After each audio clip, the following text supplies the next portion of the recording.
All good. All good. All right, awesome. Well, for those that have made it, welcome back to the Adelaide Microsoft IT Pro Community User Group Meetup. Small turnout, but at least we're back in the building after a good, well, it's almost been 2 years, as we've just been discussing. Got apologies from Matt Klein, but we've got Brett on the call as well. Hello all. Hey, Brett. I am here in the background. Just a bit of housekeeping. So get focus.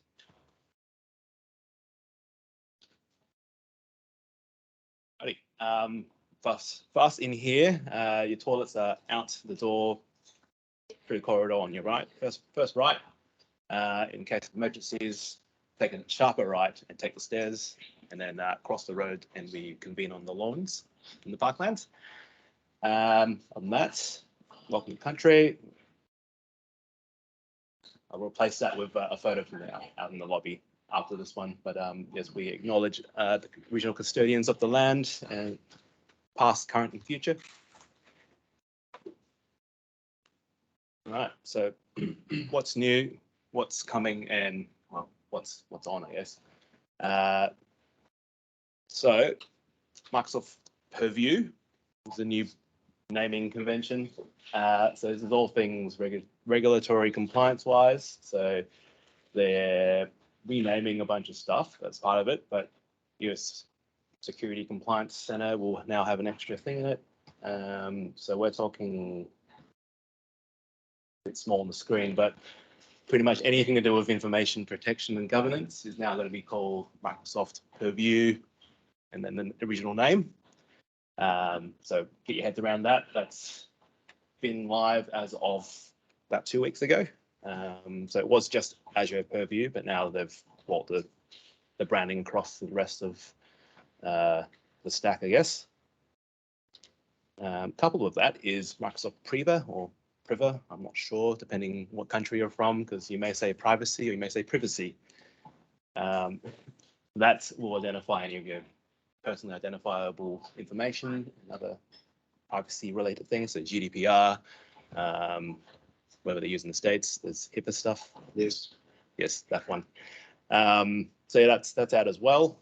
I'm not much of a compliance person, so I don't know too much about that. Microsoft Lists for Android app. So finally, Android users can use the Lists app on the device after about a year of it being available on iPhones and iPad. But it's pretty. So you won't be able to use your personal Microsoft accounts for this one just yet. That might still be in preview, but definitely if you've got a licensed account with SharePoint available, you'll be able to create lists. This has been a pain point for many people for much long time. So what happens after you've migrated all your email off of on-prem and you're stuck with a hybrid server? People don't want that extra footprint or the overhead and managing like an extra server. So there's now a set of the Exchange tools from Exchange 2019 that you can install in place. So you can kind of sunset that old Exchange server. They do say you shouldn't uninstall Exchange, but you can just turn it off. But double check that with some of the Exchange admins in the room. But so long as you meet those criteria, you've pretty much done almost all of the work of migrating out, and it's just purely there for management, then this will be perfect. And finally, there's a official documentation saying we can do this.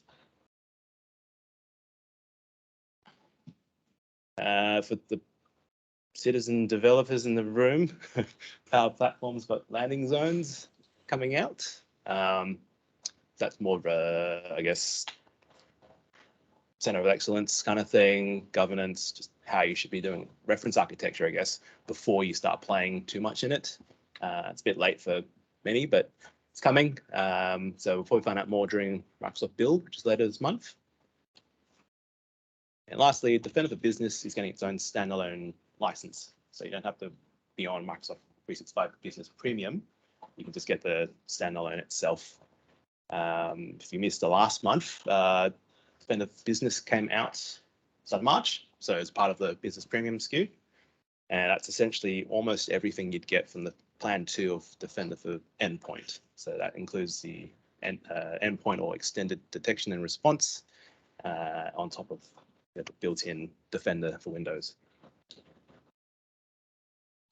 In case you missed it, if there's any Microsoft partners in the room, besides me, they have introduced a new method of gauging how the partners are performing. So the old silver and gold competencies are going away this year. You can still renew them for another year on that legacy program, but they're looking to move over to this slightly gamified version. So you've got your criteria of this is how many clients you need to get that are new. This is the certification kind of objectives, I guess, and then you've got the usage and the deployment.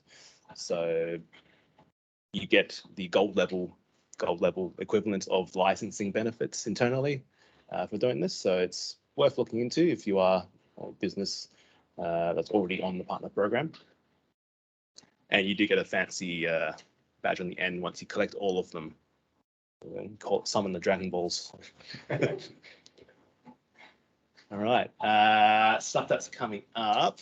There's the Dynamics 365 Skills Bootcamp, which is on this week. So it's now day 3 of it. So it's about to finish.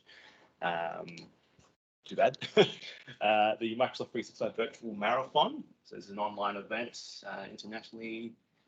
That's on, I think, from 10 a.m., 10 p.m. sometime. I think it's on tonight. So that's 2 days of just MVPs and other professionals talking about M365. Azure Cloud Week for partners, so more partner skilling for those in the room that are. So that's Azure stuff for that week, and then there's security training in the week after. So you can pick whatever stream that is in there. So there's administration, data, IAM, etc. So pretty much it ties in with the certification. So whatever exam you may be interested in, they'll have a course for that. You register for it and you attend some lectures, exam prep. And if you do attend at all, you get a free exam for that course. You also get an attendance badge as well, just a participation award. And yes, as mentioned before, Microsoft Build registrations are open. So it's on the 24th, 26th, it's US time, so it's probably be the 25th by the time it gets to us. Yeah, that's mainly a developer kind of event, but there's usually a lot of announcements and new toys announced during that, so keep an eye out. Learning resources, I keep pushing this every time, but yes, there's 30 days to learn it, so more developer focused. You get 50% off if you finish the learning path during exam. There's virtual training days that ranges from fundamentals to, I guess, more practical things. So have a look through the catalog. There's a lot of stuff on multiple times a month, different languages, different time zones. So something for everyone almost. There's some new certifications and exams that came out for last month. If you missed out, check my blog, shameless plug.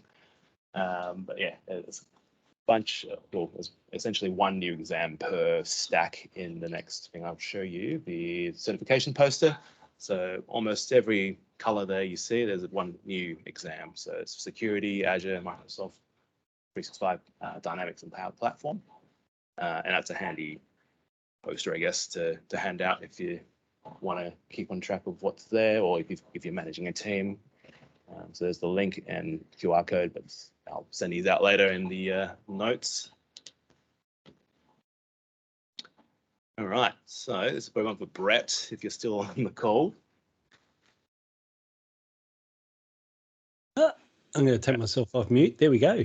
I like that. Surface Duo 2 sold separately. Yeah, we're talking today about the Essential 8 and everything like that, and a lot of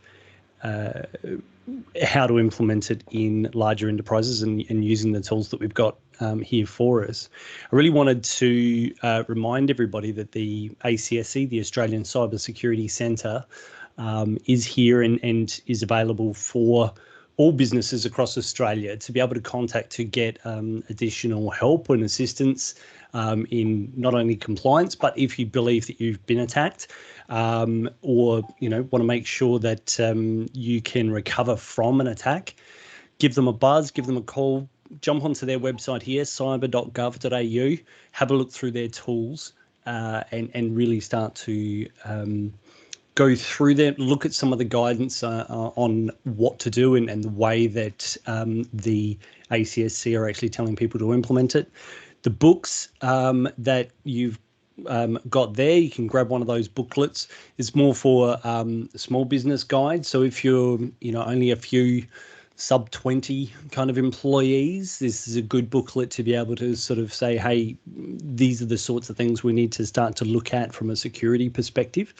And putting in just a few of the essential 8 can really cut down on the attack surface that you and your business are actually exposed to. So, yeah, the Australian Cybersecurity Centre is based in each of the capital cities around Australia. So we have a presence here in Adelaide, and yeah, they will actually come out and work with you if you believe you're the victim of a cyber attack as well. So definitely a really, really good resource to be able to lean on when it comes to setting up security and making sure your environment is compliant. So feel free to take one of those books. If you're online and you want to get hold of one of these, just let me know and we can send one out to you. But all the information that's in here is also available on cyber.gov.au. And yeah, you can step through a few of those guides online. Really good way to be able to, they've got some little questionnaires on there that actually will show you what your exposures are and what some of the steps you can take to mitigate some of those exposures. So yeah, very good resources that definitely, if anyone hasn't been aware of them, go and check them out. Yeah, and great place to be able to report cyber issues as well. Yeah, it's like that there is a summary checklist at the back of that booklet. So once you've turned over every page and read everything, you can apply that to your own business as well. There is, yeah, very good little summary checklist there at the back. There's also online, you can go through and do a bit of a health check as well.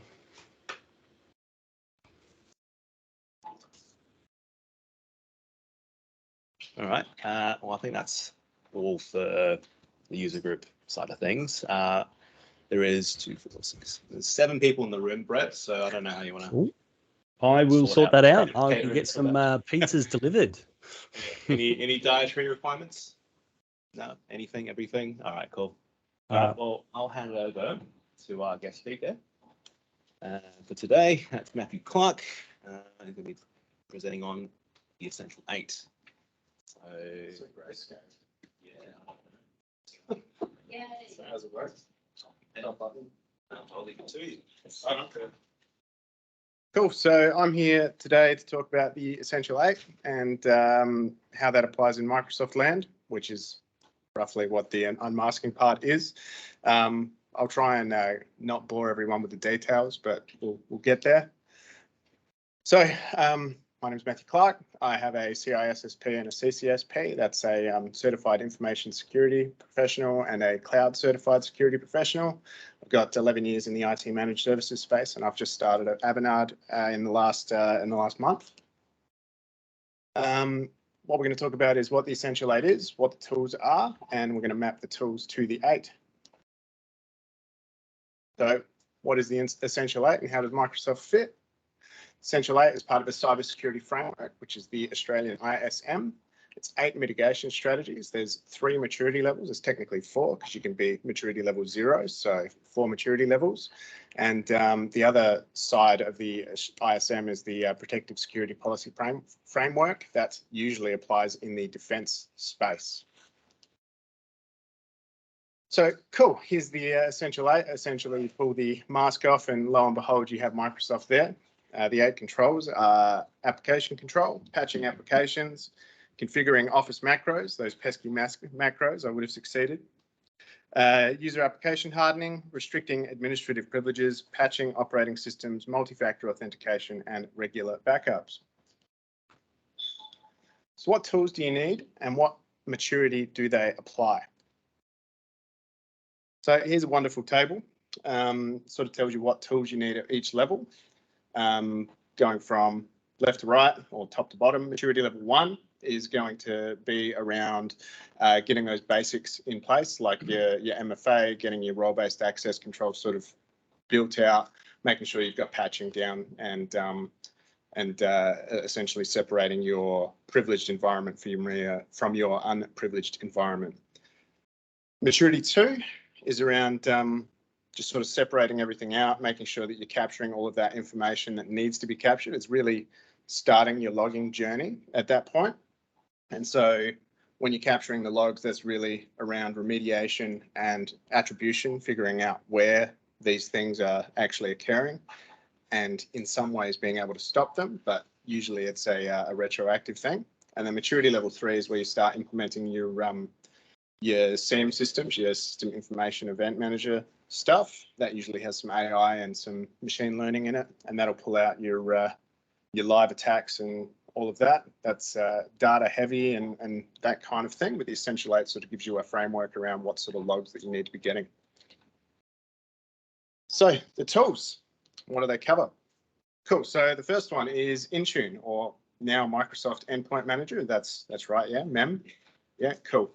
All right. So this one is around getting all of your devices, your mobile phones, your tablets, your MacBooks, your Windows machines, to a very, very, very small extent, your Linux machines, all enrolled, so that you can start rolling out agents and policies and controlling them a little bit.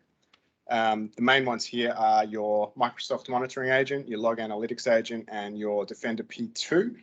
I've got the sort of 5 steps to set up there if that's helpful to you guys. Most of the time, or most people will have this if they have Office 365. It's in some way, shape, or form.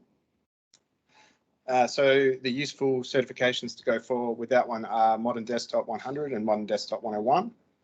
And this is where you're going to block your macros and deploy your ad block agents and browser restrictions and so forth. Then you have Azure Active Directory. You can get that one for free just by using Office 365. It's a no-cost add-on to that. This is where the role-based access control comes in, and that's also where the single sign-on side of things will come from. While the Essential 8 doesn't necessarily talk about single sign-on, being able to enforce MFA by using Azure Active Directory as your identity provider is something that increases your security footprint. You know, if you have a password breach, you reset your password in one place, it resets it in all places. Also stops that one user that might have been removed from the organization or disabled or whatever having access to a thing long after they've left. So then there's also the conditional access side of things. So that's enforcing your multi-factor authentication. People sign in, they get prompted to set it up, and then they have it, and it's sort of no administrative overhead to get that sorted. And then also at the higher levels of Azure AD, this is sort of your P2. I think it is P2 only, actually. The risky sign-ins and risky user policy, which will essentially take a score and go, this person was in Adelaide an hour ago and now they're in Brazil.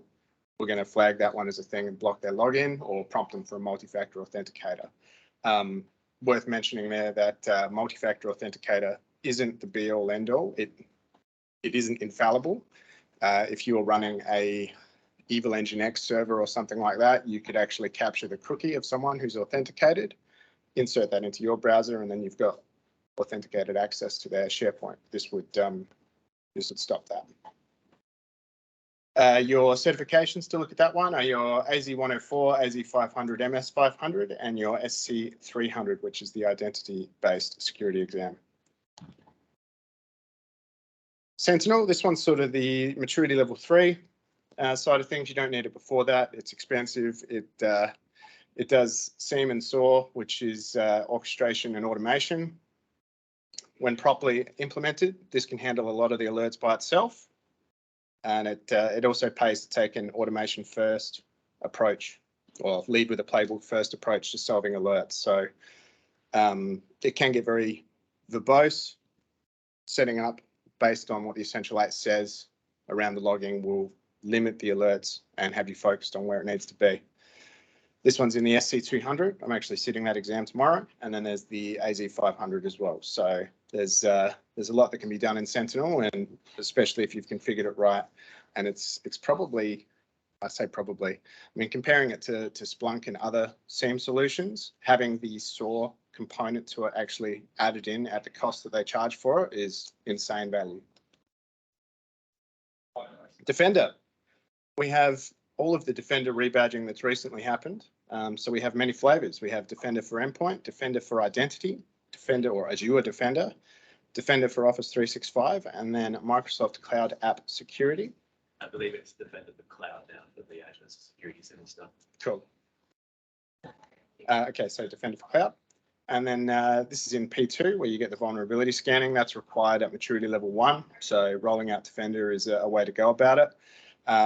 Talking about other tools, I mean, we're here talking about Microsoft, but talking about other tools, vulnerability scanning can be done by Nessus, which is an additional cost, and all of your EDR functions that you get by having Defender available in stuff like CrowdStrike and that kind of thing. Again, all additional licensing. Defender is included in your Biz Premium.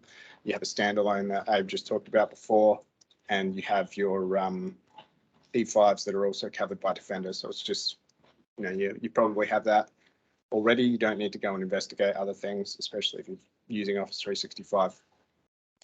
Also does your application control, which is at maturity level 2 and level 3. You want to prevent Internet Explorer from running.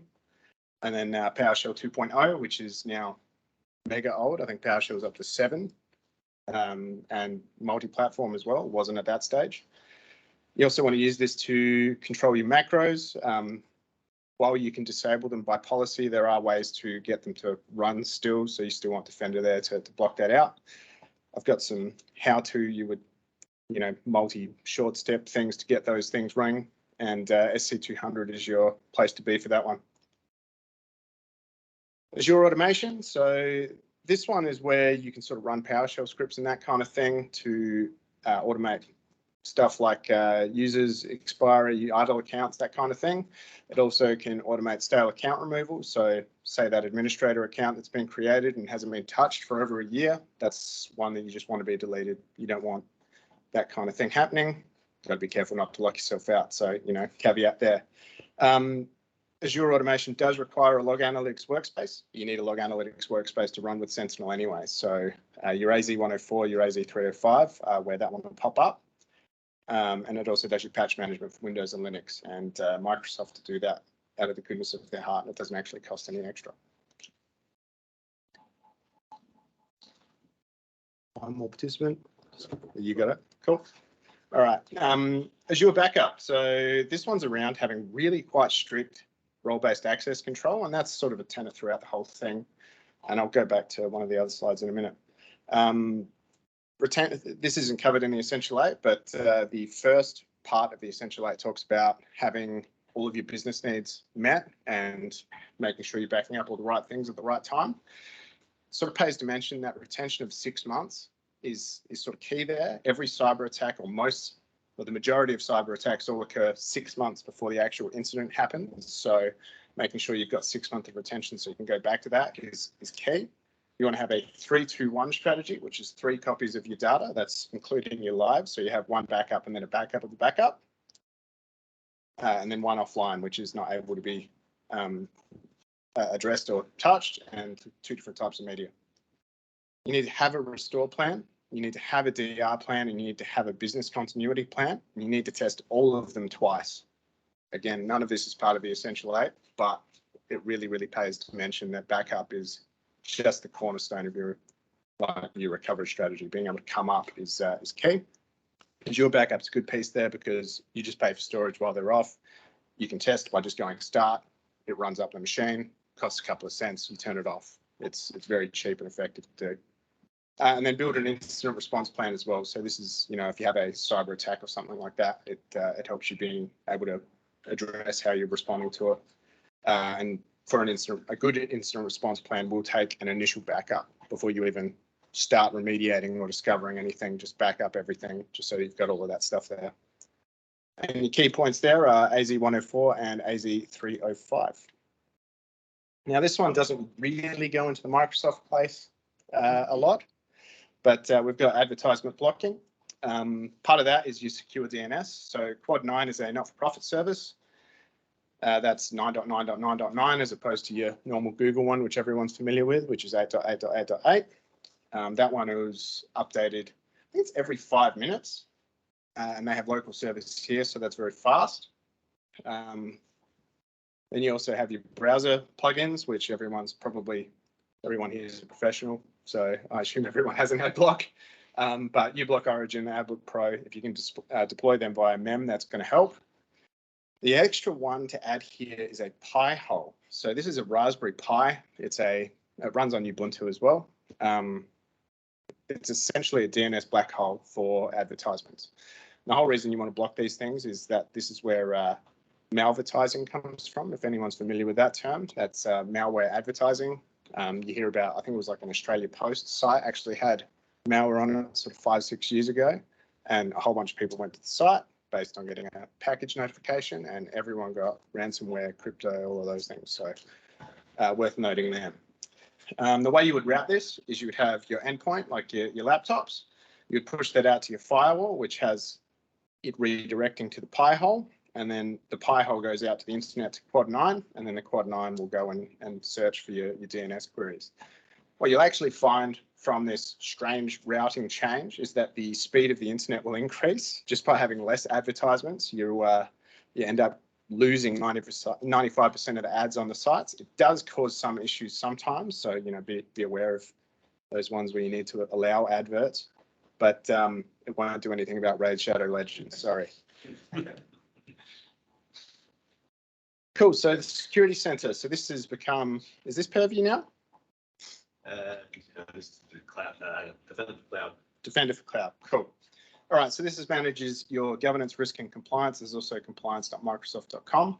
The Security Center will guide you through the config for 365 and Azure. It has a secure score. You click the button. It's got automatic remediation steps. It will show you how to do it, tell you how to do it, that kind of thing. In that place, or I think it's policy.microsoft.com. Anyway, you can actually tell it to align to the Essential 8 or to NIST 800 SP 853 or ISO 27001. You can tell it to align to a framework, and it will tell you how to do that and what's not compliant to it. So that's really useful. Security centers covered in MS500, AZ500, and SC200. It does have its own secure score style thing, so like recommendations and yeah, and it'll give you the clicks through to get through to that. I'm just going to go back to there. And I'll walk over here as well. So you see the restrict admin groups here. This is the one that causes pain and suffering to everybody in this room and on Teams as well. But this is where they start pushing for you to remove your privileged access on your local workstation and actually using a jump box. So one of the things here you see is I've got Hyper-V, and then I've actually bolded Hyper-V again for the exclamation mark indicating we're not meant to have that. So you can run Hyper-V on your local workstation. You can have an admin setup or an admin workstation on your virtual machine or as a virtual machine on your local computer. The next level up, they don't want you to have that privileged workstation inside your unprivileged workstation. So you're going to push that out. Microphone. Oh, microphone. Cool. Sorry. Right. Sorry, Pete just came and told me that I wasn't talking to the microphone. Cool. So just to reiterate, Hyper-V on your workstation is supported at maturity level 1, but at level 2, for that privileged access, you need to push that off to a cloud service or a VMware or something like that to cover that off. And that completes my piece. I've got a bunch of social media things there. The YouTube channel is something that I plan to kick off this year, but it doesn't actually have any videos on it yet. But I will be getting to that in the next couple of weeks. So hopefully having some more content there. Sorry, Matt. I know what that's like. Oh yeah, yeah. You got to get blogs and stuff out. It's hard. It's hard. So opening to any questions on that. How much of the 3-2-1 and backup can Microsoft facilitate? And where do you then have to branch outside of the Microsoft ecosystem? Yeah, so the main part there would be having I mean, because you have geographically redundant storage there, so you can sort of go, I want this here and here. You've got your copies of your data there. And then because they enable or facilitate read-only, write once, read many storage, worm storage, because they have that, you've got your offline storage by virtue of having a place that you can only write to. So yeah, so that is going to be immutable storage. Yeah, exactly. Yeah. Maybe rules around delete. So at maturity level 3, only a backup only a backup break glass account is able to delete any backups at all. So you need to have your identity stuff sorted out. The idea is that if someone gets into your machine, they have to jump through so many hoops to get to it. Your break glass account is one that should just sit there disabled. So you've got to enable the account. Enabling the account sends off warning bells to everybody, and you can stop it from happening. I don't know if that answers your question, though. That was good. Yeah, so it's pretty close. It's just it probably doesn't cover off the other media. Would that infer tape still? Yeah, so offline would be, I mean, you could talk about external hard drives, but mapping that into a system is never a good idea. I wouldn't suggest using backup hard drives for any organization ever. I would say tape or cloud are probably your only two, making sure that they're immutable and just making sure there's separation from that. Cool. And then, you know, the backup server shouldn't be joined to the domain, all of those extra things there. Are you going to make these slides available? They can be. Sure. Well said. But it's not being non-disclosable in that. No, It's public knowledge, so. yeah, I mean, I'll- I even labeled it for Avanade and queried with the branding team, and they said that was all cool to be. That might break this brand, this cell guide. Oh, no. Oh, no. We'll take that out before. Cool. Any other questions, even from the people in teams? I can't see any chat on Just here. come off of mute. Come off of mute. Any questions from there? All right. Well, as much as I like leaving my face up there, Oh. move on to the next part and wrapping up. Thanks everybody for coming. Stay tuned for the next event. That should be next month. There was another Avanade speaker. Is that right? That should be Rebecca Jackson. So we'll see. I'll follow up with her. Otherwise, there could be someone else already lined up. But Cool. next couple of months sort of planned. Awesome. But after that, anyone who wants to present anything, let us know. Awesome. Thank you very much.